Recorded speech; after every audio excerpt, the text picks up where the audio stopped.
విశ్వబ్రాహ్మణులు అంటే ఐదుగురు ఎవరు?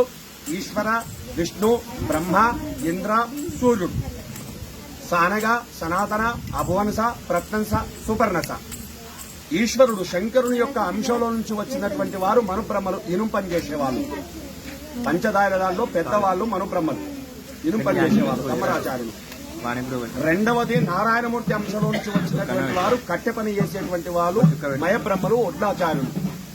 మూడవది స్పష్ట బ్రహ్మదేవుని యొక్క అంశంలో నుంచి వచ్చినటువంటి వారు ఇత్తడి పని చేసేవాళ్ళు, కంచడి. నాలుగవది దేవేంద్రుని అంశంలో నుంచి వచ్చినటువంటి వారు శిల్పులు, దేవతా విగ్రహాలు ఎక్కేటువంటి వారు.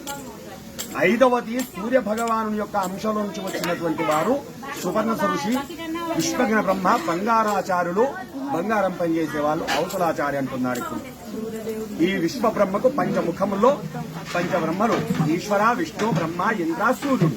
సానగా, సనాతన, అభువనస, ప్రత్నంస, సుపర్ణస. మనో మయా త్వష్ట శిల్పి విశ్వజ్ఞ.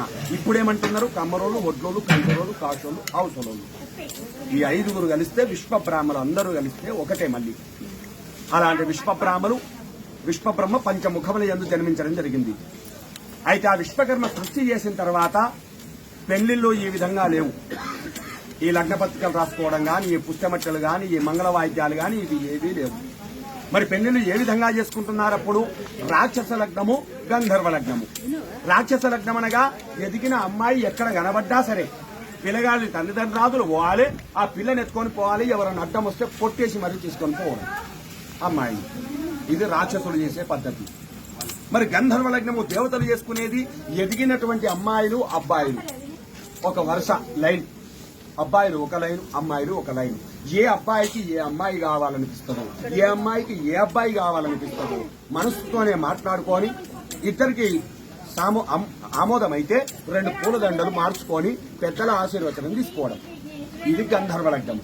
అది రాక్షస లగ్నము. అయితే దేవతలందరూ కూర్చొని ఆలోచన చేసిందట, రాబోయేది కలియుగము, అబద్ధపు కలి, ఘోరకలి, పాపపు కలి. దీన్ని మించినటువంటి పాపపు యుగం ఇంకోటి లేదు.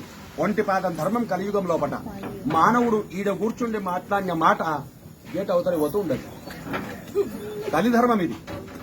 కలిమాయమితో నడుస్తుంది. కాబట్టి మనుషులు ఎంత నీతిమంతుడైనా సరే యాడ్నో దగ్గర నీతి తప్పుతూనే ఉంటాడు. ఈ యుగ ప్రభావం అది. కాబట్టి కలియుగంలో కూడా మానవుడు భరించలేరు ఈ రాక్షస లగ్నము, గంధర్వ లగ్నం ఉంటే. కాబట్టి ఒక భార్య ఒక భర్తను పట్టుకొని ఉండాలంటే వారి కొరకు ఒక పద్ధతి ఏర్పాటు చేయాలి అని ఆ దేవతలందరూ కూర్చుండి గురి, సాక్షి, న్యాయము అని 3 పద్ధతులు ఏర్పాటు చేశారు. అందులో గురి అనగా గురి ప్రమాణం కొరకు మట్టల మంగళసూత్రములు కావాలి. అదీసం గాని, మాసం గాని, తులం గాని ఒక మంగళసూత్రం మెడలో కడితే నడి బజార్లో 4 చూస్తుండగా 4 దెబ్బలు కొట్టుకుంటా పోయినా గాని చూసిన వాళ్ళు ఏమనుకుంటారు? ఏందాలొల్లి.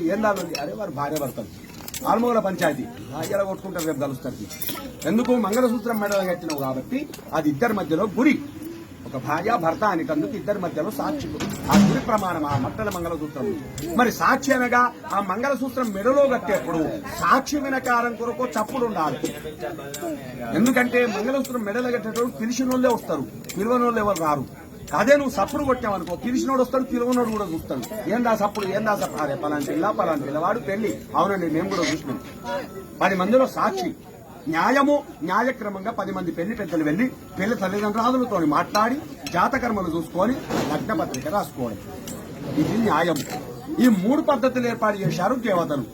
మరి పద్ధతులు బాగానే ఉన్నాయి కానీ మరి పెళ్లి ఎవరిది చేద్దాము? ఓ పెళ్లి కూడా చేసి తీయాలి కదా. ఎవరిదో ఎందుకండి? అందరికీ పెద్ద 33 కోట్ల దేవతలకు పెద్ద మనిషి బోలా శంకరుడు. శంకరుని పెళ్లి చేయాలి. మరి శంకరునికి పెళ్లి కాలేదా? అమ్మవారు పార్వతీదేవి 14 అవతారాలు తీసుకున్నది. 13 అవతారాలు అయిపోయినాయి అప్పటికి. దక్షిణ కుమార్తెగా జన్మించింది. దక్షుడు శివనింద చేస్తే దక్షయజ్ఞంలో భస్మం అయిపోయింది అమ్మవారు. ఆ 13 అవతారాలలో కూడా శంకరుడు పూర్వం చేసి తెచ్చుకున్నాడు కానీ పుస్తకం 13 లగ్నాలు గంధర్వ లగ్నాలు చేసుకున్నాడు. ఇప్పుడు చివరి అవతారం హిమవంతుని కుమార్తెగా జన్మించింది. ఆయన పర్వతరాజు కాబట్టి పార్వతి అని పేరు పెట్టుకున్నాడు. పార్వతి అక్కడ ఉన్నది, పరమేశ్వరుడు ఇక్కడ ఉన్నాడు. వీళ్ళిద్దరి కళ్యాణం ఎట్లా చేస్తే రేపు లోక కళ్యాణం అట్లా నడుస్తుంది అని ఆ కళ్యాణం కొరకు మరి ఇందులో న్యాయము లగ్న పత్రిక అంటే మనం రాసుకుంటాం.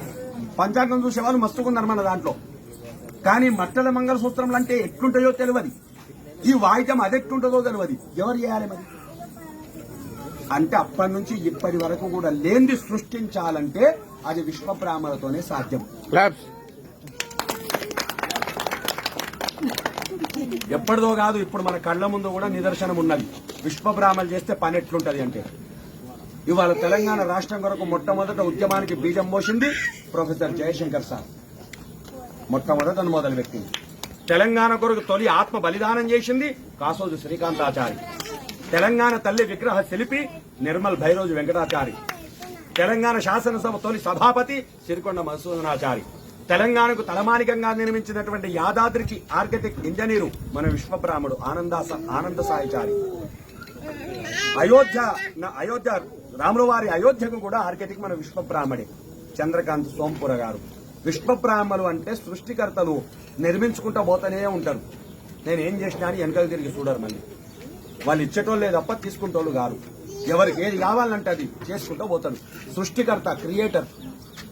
అటువంటి ఒక విశ్వబ్రహ్మతోనైతే ఈ 2 వస్తలు అవుతాయి అని దేవతలందరూ కలిసి విశ్వబ్రహ్మను స్తుతించితే ఆ విశ్వబ్రహ్మ దర్శనమిచ్చి ఈ 2 వస్తలు నేను చేసుకొస్తానయ్యా, మీరు ఆ లగ్న పత్రిక రాసు